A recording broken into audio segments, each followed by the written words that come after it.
2 3 start.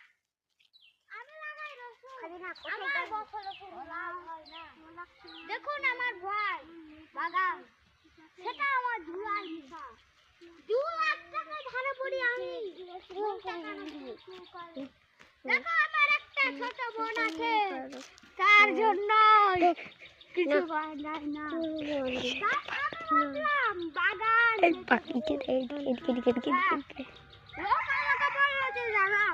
বাগান তখন আমি ভালো চিন্তা করে একটা জায়গায় বসে কিছুক্ষণ ভাগার পর জায়গায় বসছিলাম না।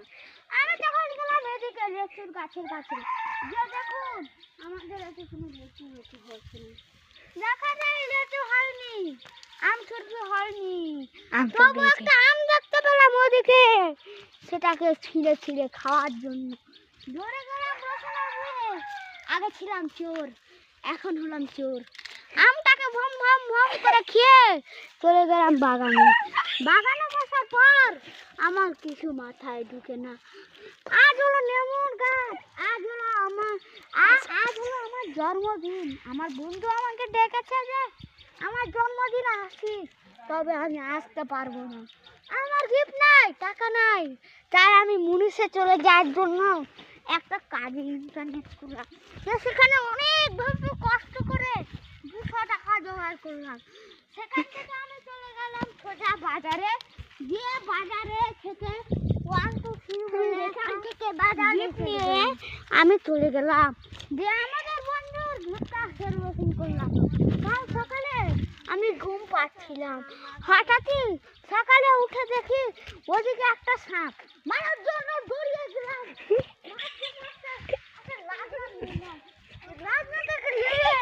সাপটাকে মারার জন্য আমরা রওনা দিলাম। সাপটাকে মারতে হবে যখন, সাপটাকে বেরিয়ে মারলাম। বেরিয়ে মারার পর আমি চলে গেলাম রেস কম্পিটিশন করতে, যেখানে ছিলাম। সেখানে দেখা যায় টাকা আছে মাত্র 100 টাকা।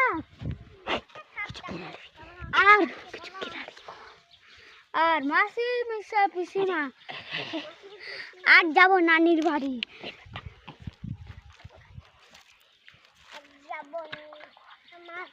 মাসি পিসিমা আজ যাব নানির বাড়ি।